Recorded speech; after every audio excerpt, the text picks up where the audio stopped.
Welcome. This is Dr. Raju Devde, Professor of Pharmacology, Kaktiya Medical College, Varangal.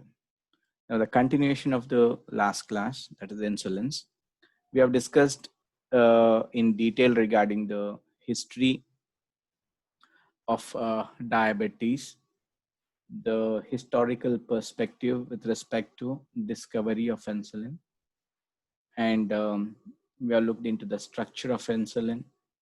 We have looked into biosynthesis of insulin. We looked into the pharmacokinetics of insulin and also the pharmacological actions of insulin. Apart from that, we have looked into the various homeostasis mechanisms with respect to glucose and insulin. Now, we'll go ahead with the pharmacodynamics of insulin. When you talk about pharmacodynamics, it's nothing but the mechanism of action of insulins.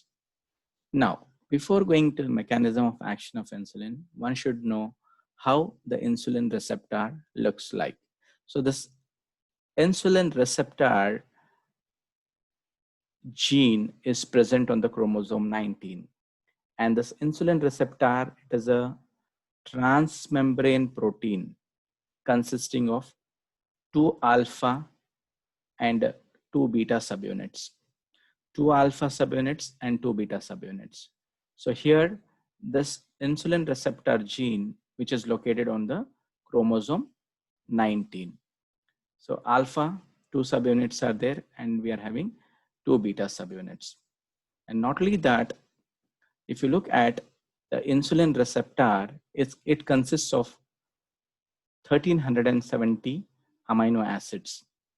And it consists of 2 parts. These are the 2 alpha parts and 2 beta parts. And you can see this is a cell membrane, that is a transmembrane protein. So insulin receptor is a transmembrane protein. Now, if you look at this insulin receptor, which is a transmembrane glycoprotein consisting of 2 alpha and 2 beta domains. So if you look at this, these are 2 alpha domains and these are 2 beta domains. And internally, these beta domains are linked with tyrosine kinase.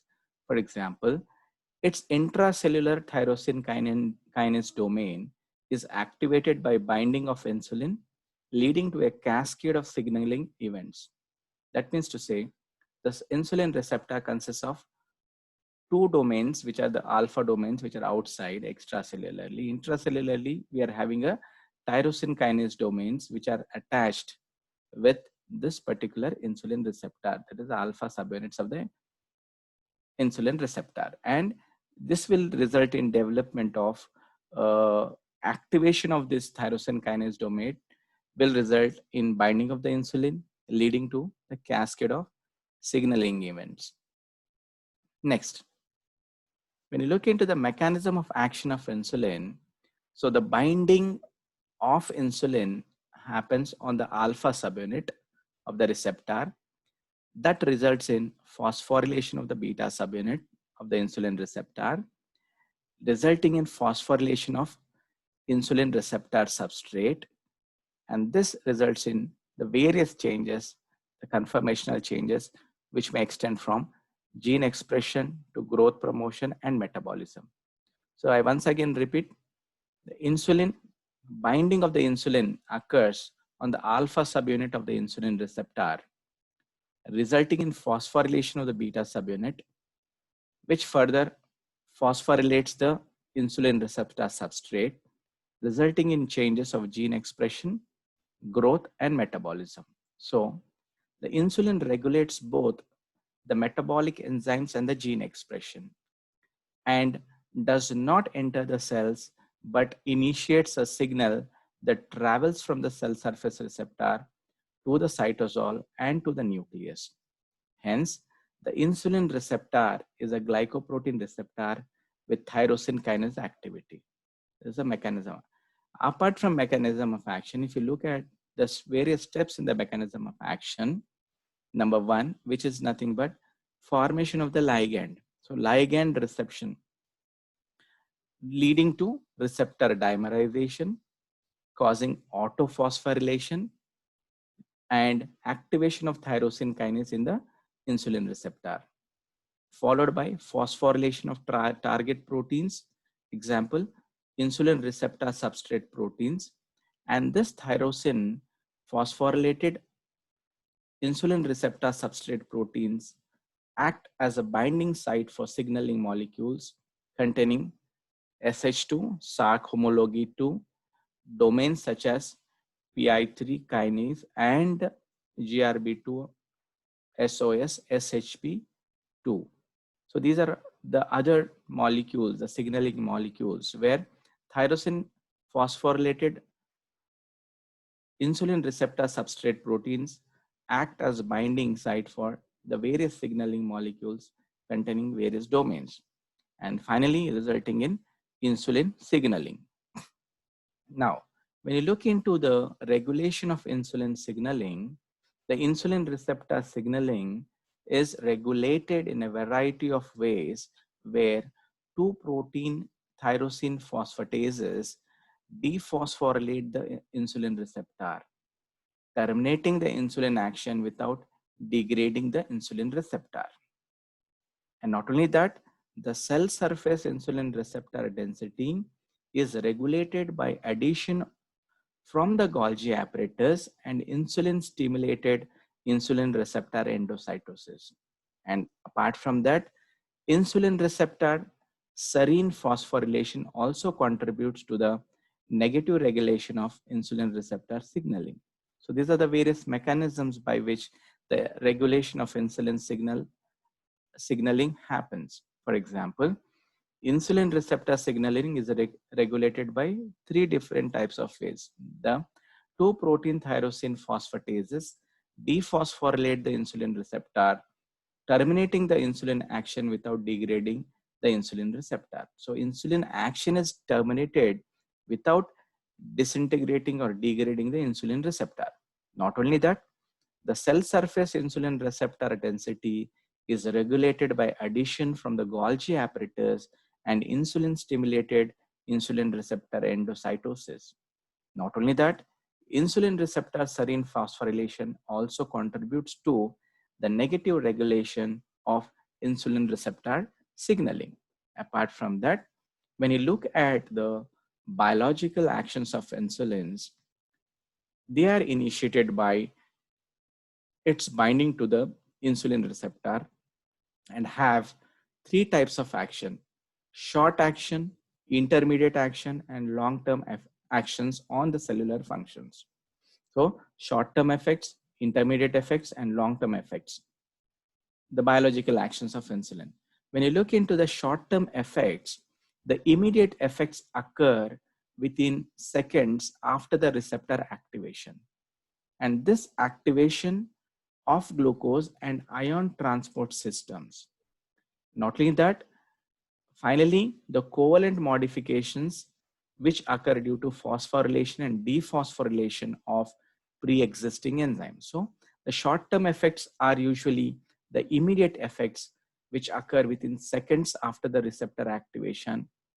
Okay, then intermediate effects of insulin.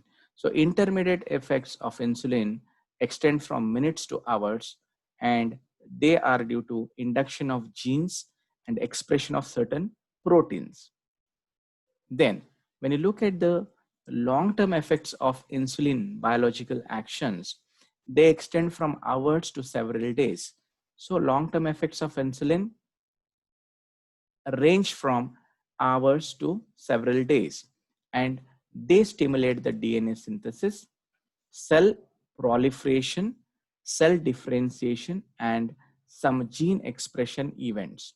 So these effects are the results not of a simple linear pathway, but of multiple diverging and converging pathways mediated by the insulin receptor. So we do have 3 types of actions: short-term effects of insulin, biological actions, intermediate effects of insulin action, and long-term effects of insulin action, which extend from several hours to several days with stimulation of DNA synthesis, cell proliferation, cell differentiation, and some gene expression events.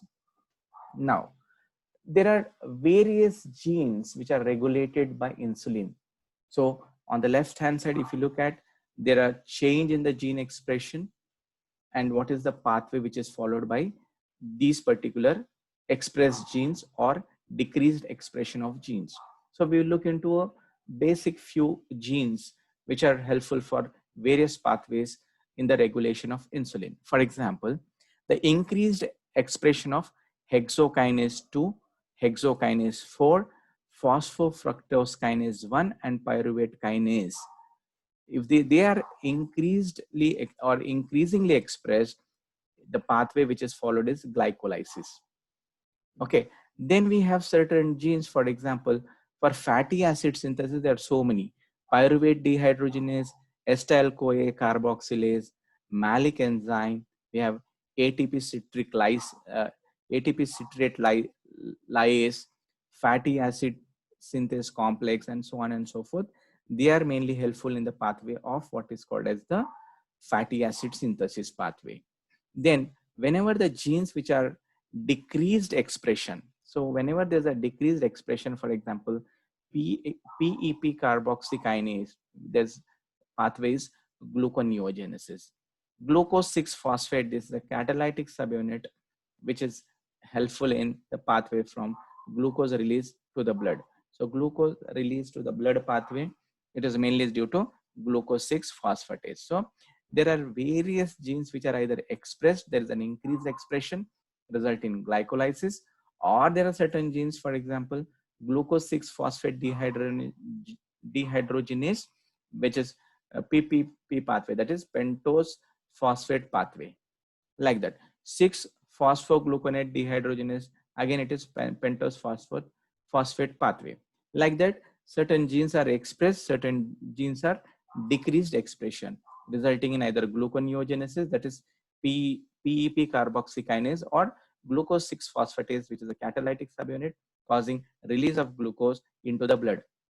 So these are the various pathways and certain genes. So these genes, they're regulating regulating some genes which are regulated by the insulin in various pathways. Now, as I already discussed that there are various GLUTs which are present. So here we are very much concerned about the GLUT2 and GLUT4. So, but for the theoretical purpose, I would like to discuss about this family of glucose transporters. For example, GLUT1 is present in all mammalian tissues, and basically it causes basal glucose uptake. GLUT2 is present in the liver, pancreatic beta cells, the gut, and the kidney. And in the pancreas, it plays a role in the regulation of insulin. And in the liver, it removes excess glucose from the blood.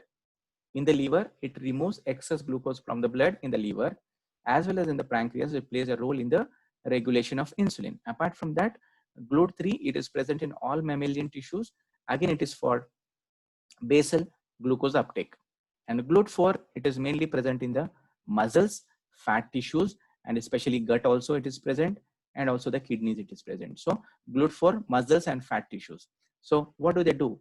The amount of glucose in the muscle or amount in the muscle plasma membrane increases with endurance training. That means to say, absorption of glucose, there's an increased amount of absorption of glucose in the muscle plasma membrane, which increases with the endurance training, means to say physical activity. And apart from that, we do have GLUT5 present in the small intestines. It is primarily a fructose transporter. So we are not very much bothered about this. We are mainly concerned about the GLUT2 and GLUT4. GLUT2 mainly, the GLUT2, it makes the glucose to enter into the beta cell in order to secrete or release the insulin. Okay. GLUT4, it is present in the muscles and fat for the absorption of glucose across the fat and the muscles. Then apart from that, if you look at, there are certain conditions where there's increased insulin levels, and whenever there's increased insulin levels in the body, it is called as insulinoma.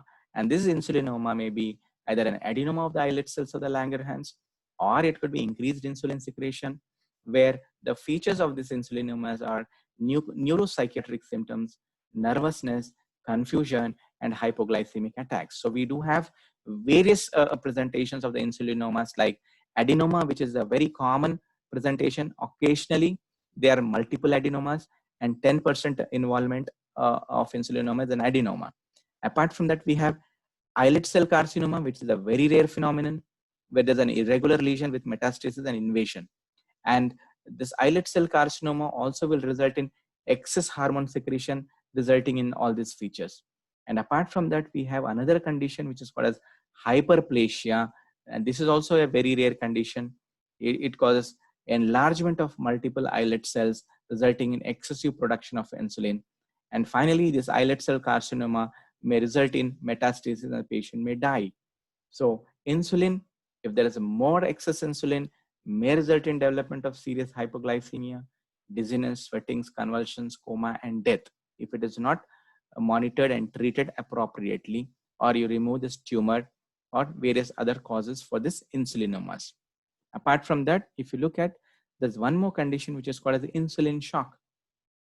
Whenever there's a high level of circulating insulin, there's a fall in blood glucose level, and the fall in blood glucose level may represent with the amount of glucose which is present in the plasma, resulting in various symptomatology. For example, whenever there's a fall in the blood glucose level, that will result in central nervous system depression. And there are various presentations with respect to the amount of glucose or the glucose which is present in the plasma. Suppose the glucose which is present in the plasma, it is 50 to 70 milligrams per deciliter. It may result in development of central nervous system excitability. If the blood glucose level or the plasma glucose level ranges from 20 to 50 milligrams per deciliter, the patient may present with development of convulsions and coma, and the patient may die if it is not treated appropriately. Then if the blood glucose level, the plasma glucose level is reduced to below 20 milligrams per deciliter, the patient goes into coma. Then now a brief recap of what we have discussed with respect to the pharmacodynamics, with respect to the mechanism of action, or the right from the binding of the insulin to the insulin receptor. Now, if you see, this is insulin. Insulin, it binds to the alpha subunits of the receptor, which results in the tyrosine kinase activation, and this stimulates the signaling molecules like IRS, P13K, and all those signaling molecules. And this will result in the stimulation of GLUT4 transporters, which is going to translocate the insulin, and there's an uptake of glucose, and this uptaken glucose will be helpful for metabolism, especially by entering the glycolysis pathway, where there is a formation of ATP plus pyruvate. And this formation of ATP and pyruvate may again result in the development of lipogenesis, and this is stored in the form of lipids. The another pathway where glucose which is uptaken can be stored in the form of glycogenesis, and it is through a process of glycogenesis, glucose is stored in the liver in the form of glycogen. So these are the steps.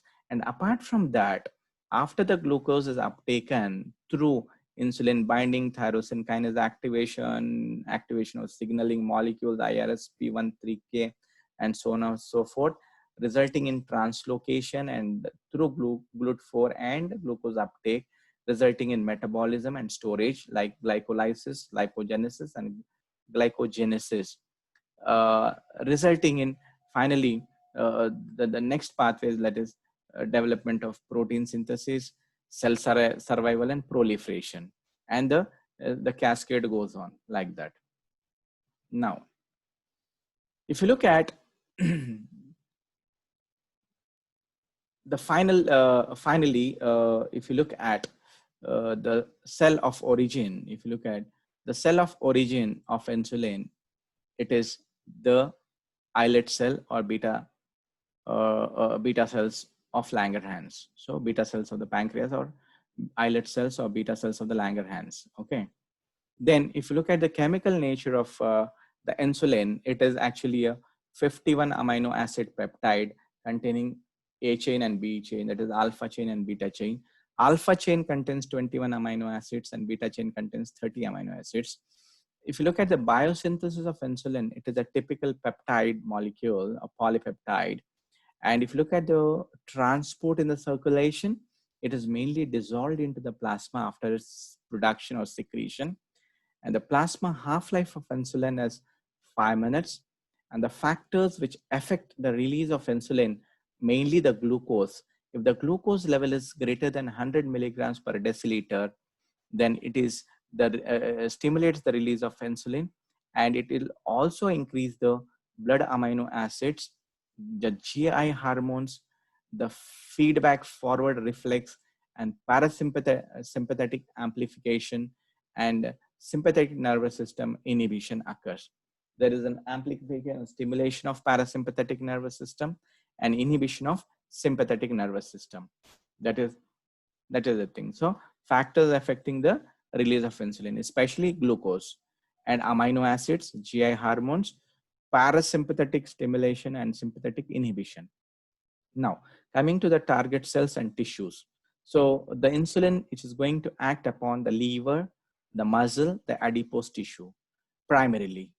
Brain, kidney, and the intestines, they are not insulin dependent. They are not insulin dependent. Especially when I talk about intestines, they are not insulin dependent. So brain, kidney, and intestines are not insulin dependent.